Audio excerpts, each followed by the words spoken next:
Welcome to LAPUx Lessons. This podcast is a growing collection of conversations with thought leaders in the online professional development space.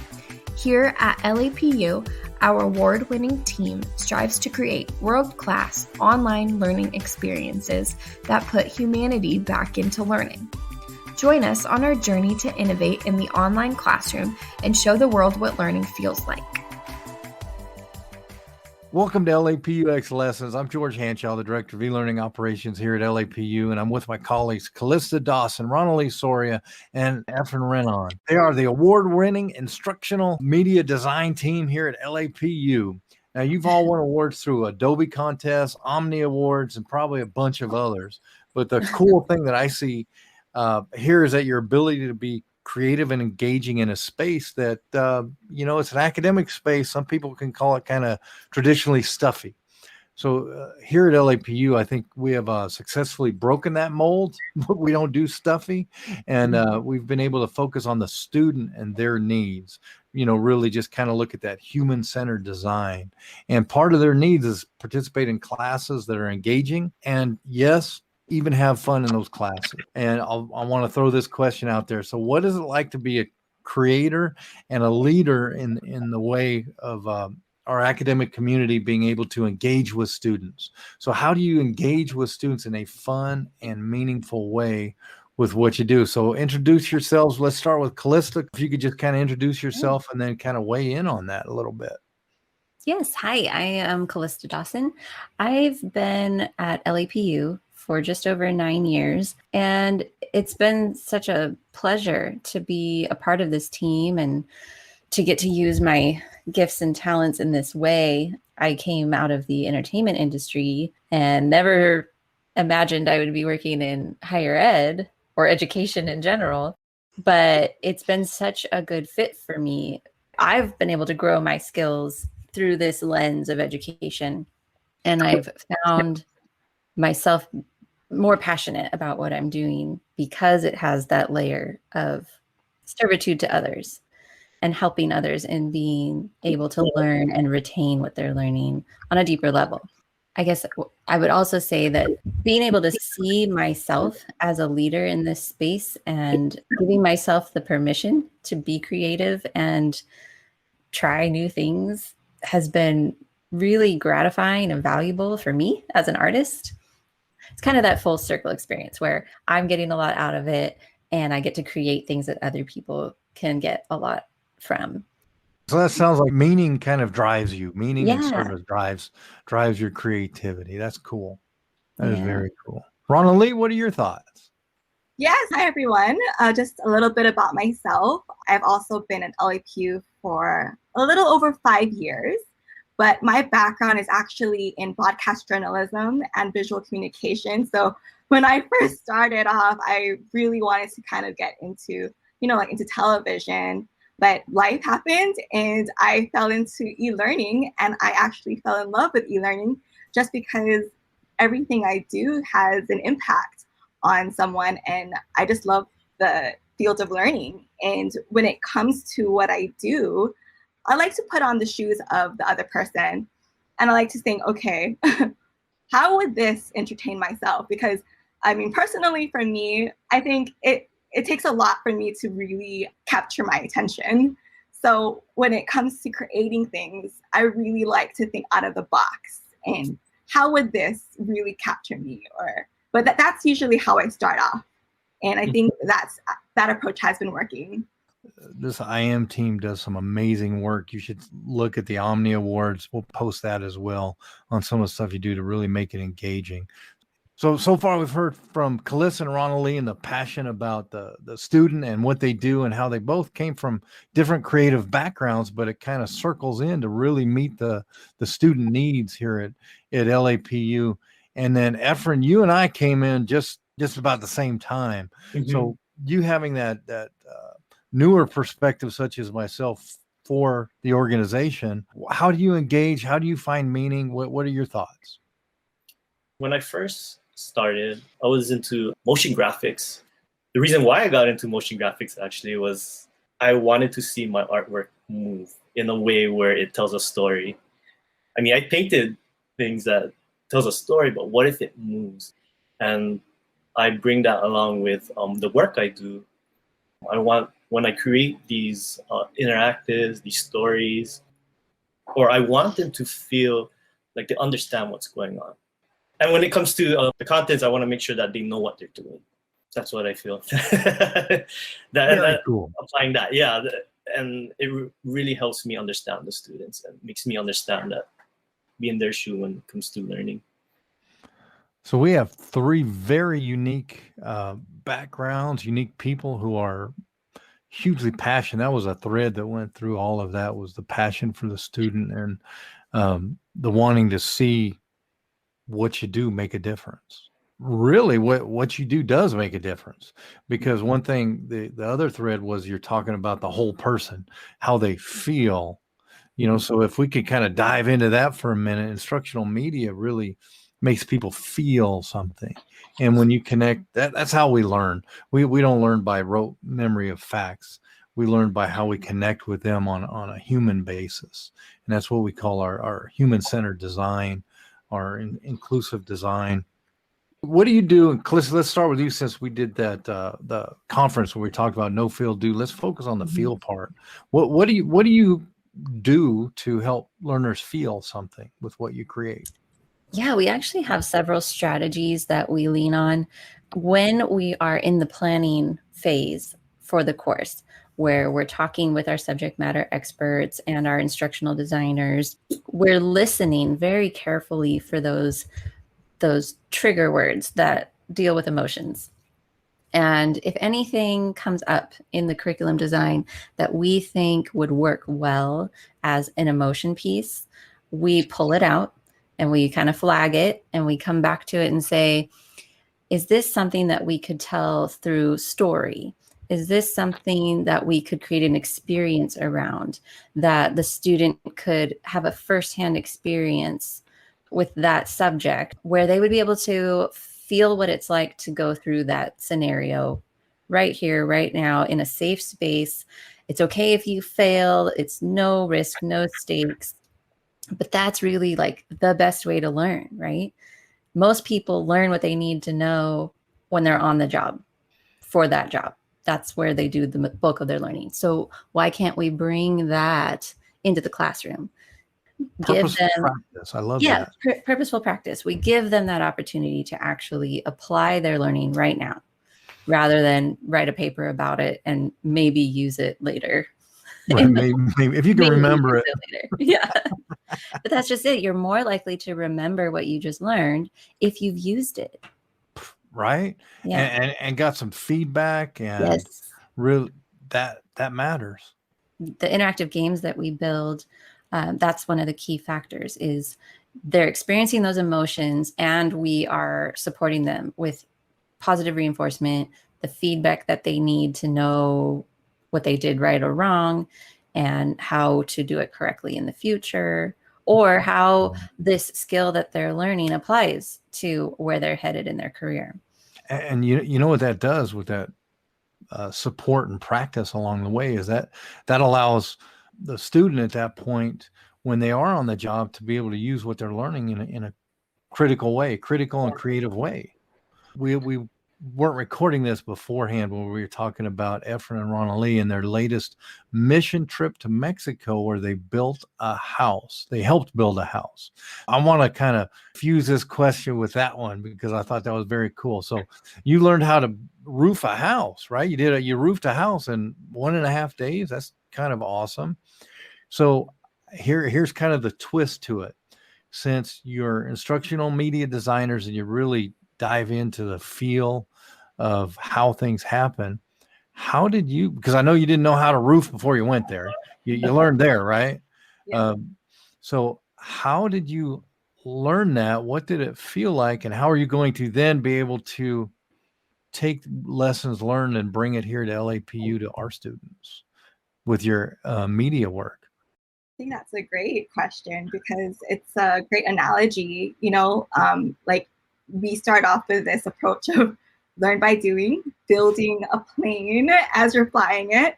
And so that was exactly what happened when I was on the roof for the very first time. And it was quite interesting because I myself, I'm afraid of heights. So No way. I'm afraid of heights. But I'm like, you know what? I'm And you were on a roof. on the roof, and Yes. I felt very confident. But one, I think it was the people that I was supported by.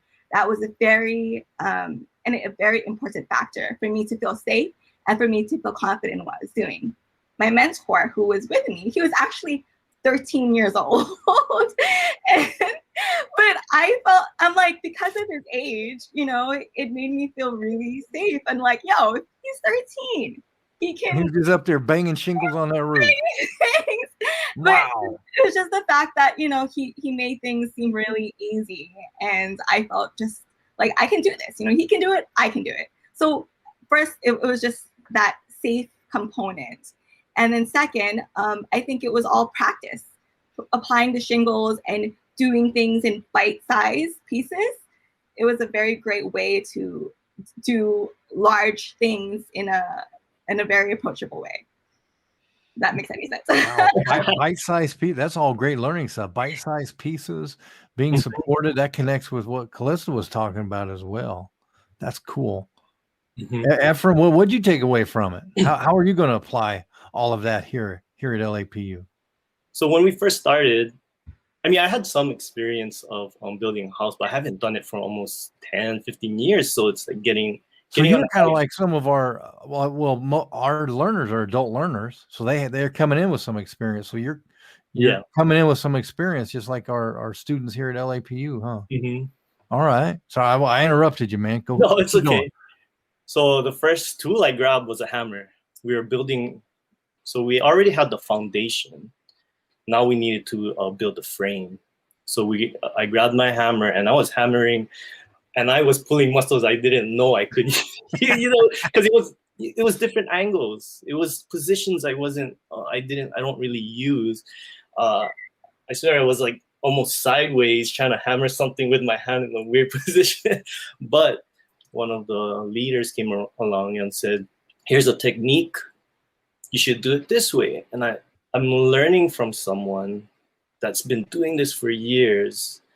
And all I needed to do was stand in a different position to hammer this. I never thought about it. I was like, oh, that's genius. I mean, all I had to do was, and knowing that they had the patience to watch 20 people build a house that had little to maybe no experience of building it. And these were great leaders. They taught us patience. I came back knowing that patience is the main thing when it comes to learning.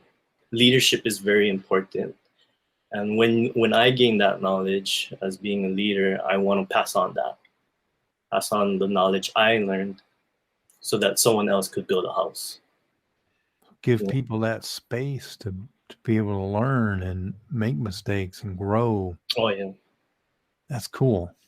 In the classroom as well, you all make incredible instructional media that supports the leader in that classroom, which is the prof, the professor, because they're the ones that ultimately create the environment. So you're giving them all the tools. You're giving them all the tools they need to create that environment where we can purposely practice, enjoy it too, right? Learning's got to be enjoyable. So that brings us to learning is fun, and we're there to support the leader in the classroom with what we do. Can I pick on you first, Rhonelee, for this question? Yeah, What's the most fun thing that you've built for one of our classes here? Probably one of the most recent ones, which is you gave us this really cool opportunity to create a professional development course on entrepreneurial mindsets. And this was so fun because we got to, should I do a spoiler alert? Come and take our entrepreneurial mindset professional development course. Well, this was really fun because we got to use a breaking the fourth wall approach, where we're using a futuristic theme. And those are some clues to what you folks will see. But it was just really fun in the fact that we got to be very creative with it and just be like filmmakers. That is so cool. So that kind of ties in with what Efren was saying about being comfortable, being uncomfortable. Then you purposely put yourself in that awkward position and nail those shingles in just to see how well it made you think, and what you could come up with and create from that situation. That's cool. Would you come from that? What's your favorite thing you ever did, Efren? I think it's the concept of it. Building the concept of the I am was very interesting because we had to put in a very different perspective of making a video that makes the students feel like where even if they get off the course, I mean, like they're done with the course, they feel like they're making a difference within the course as well. They're helping build this course as we're going. You know, we're updating it all the time. Seeing it in a different perspective really makes it more fun. It's like being very innovative, very creative of that. It's not just a video, you know, we're making videos, making interactives, making sure that they have the know, the feel, and the do for it. You know, we want to make them feel confident of what they're learning, competent as well, very safe with what they're learning. If somebody takes that course, will they be able to see your creations move like you talked about in the beginning? Yes. All right. That's awesome. That is awesome. So the entrepreneurial mindset professional development course, that's going to be a lot of fun. It'll be out short. Might be out by the time this is published. Mm-hmm. Callista, you come from the world of animation. I do. What's been your most favorite thing here at LAPU? Have you been able to use those skills? Yeah, I don't animate all the time, but when I do, I try to have as much fun with it as I can. I recently did a piece called Accessibility Mindfulness, and I was really passionate about the subject of accessibility to begin with. That came from working in higher ed and just building empathy for those that have obstacles when it comes to being online and learning in general. Your average student doesn't really stop and consider what it's like to have those types of obstacles. And so I tried to convey through the animation like a little glimpse into what it actually feels like, showing them things on the screen or leading them to think about things that they may not have considered before. And then a piece that I made that was like a simulation game that was really fun was we titled it Groom for Success. It's designed to, again, create that emotion of empathy within the student who's playing the game. So they take on the first person role of the mentor, and they are reviewing employee files and have to choose one to then mentor. So each character has their own strengths and weaknesses, and you have to think through who you want to mentor and why. And then there's like this curveball at the end where the game asks you to pinpoint if there was a bias that influenced your choice. So it's like you didn't see that part coming. And now, you know, we're talking about biases and you're having to think, oh, did I choose that person for this reason or that reason? And it gives you all the potential biases that may have influenced your decision, but then it gives you the chance to change your mind. Nice. So it presents you with that sucker punch, but then gives you that chance to reflect and then maybe make a different choice. Well, that's so cool because you can know that on a theoretical level, and it's not going to change your behavior. Right. It's not going to change somebody's behavior just to know something theoretically. But when you feel it like that and you get hit with that sucker punch that you called it, that's what changes behavior. Exactly. And we, you know, we didn't want to be sneaky, but we knew that building the game that way would catch the user off guard and have the greater impact. That's cool. Yeah, so they really internalize it. And that's what media does. That takes that theoretical framework and makes it personal. Makes you feel it touches a soul, you know, when you do it well, right? Because it changes our behavior and it really touches us at that human level. So that's cool. So if you had one thing, and let me bug Efren first here.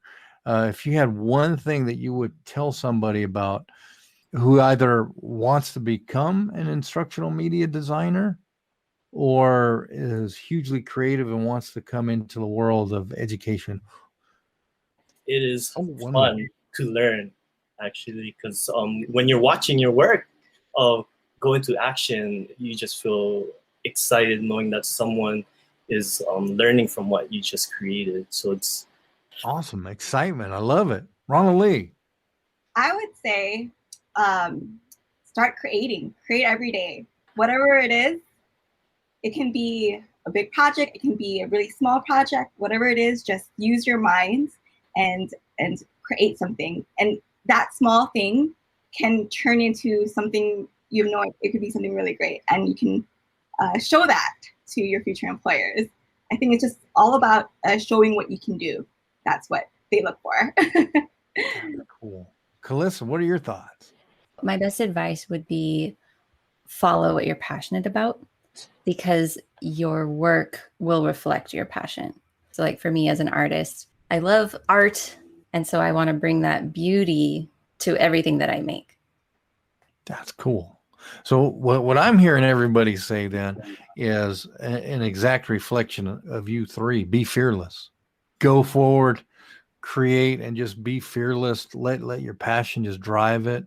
And you know what? People are going to say good things. People are going to be critical. Be fearless. Keep pushing that boundary. That's what I hear you all saying, because I probably hear that because I see what you do on a daily basis. And I'm just like, wow, is this really happening? And based on what you just said, like the other thing you always need to keep in mind is your user. If you're creating with your user in mind and your motivation is to give them the best experience possible, like you're already winning. Right? Yeah. Keep the end user experience when we use that human-centered design and just keep everything focus on them. That's a huge win. So how about this? So we're coming up on time. So I just want to throw this last one out to anybody out there. Anything that you would like to say? The floor is wide open.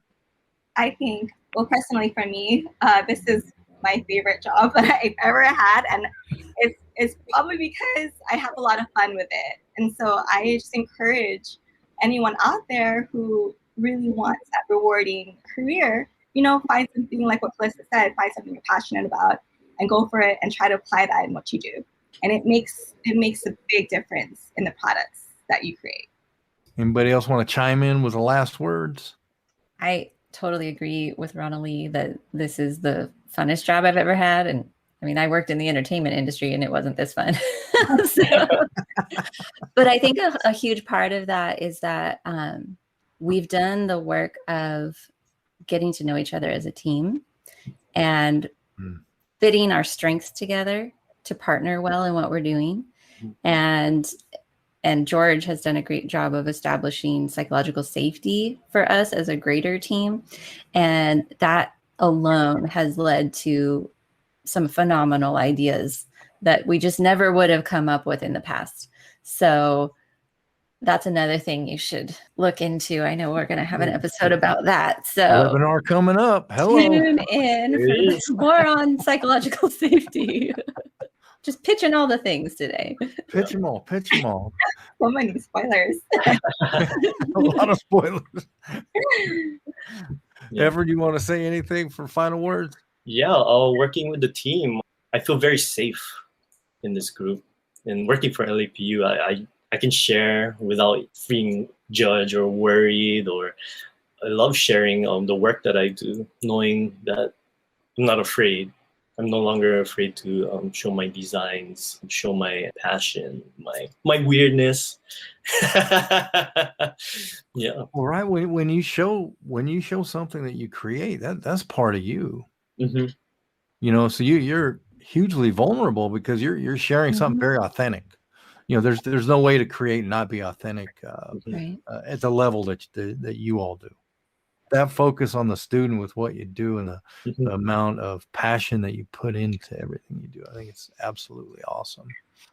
Now that we've done our spoilers, Take a look at our professional development class, the entrepreneurial mindset. Check that out on LAPUx. And this is what learning feels like. Thank you for listening to this episode of LAPUx Lessons. We hope that you had fun learning something new today. If you did, please take a few seconds to review our podcast on Apple Podcasts or wherever you're listening. We value your feedback so highly because we are doing this for you. Come connect with us on social media so we can get to know you better. All of our channels are listed in the show description. Before you go, we want to invite you to visit x.lapu.edu to see the courses that our awesome team has created. Check back often as we are always developing new offerings. Or you can subscribe to this podcast where we will announce and feature new courses as they become available. That's it for this episode. Thank you so much for tuning in, and remember, this is what learning feels like.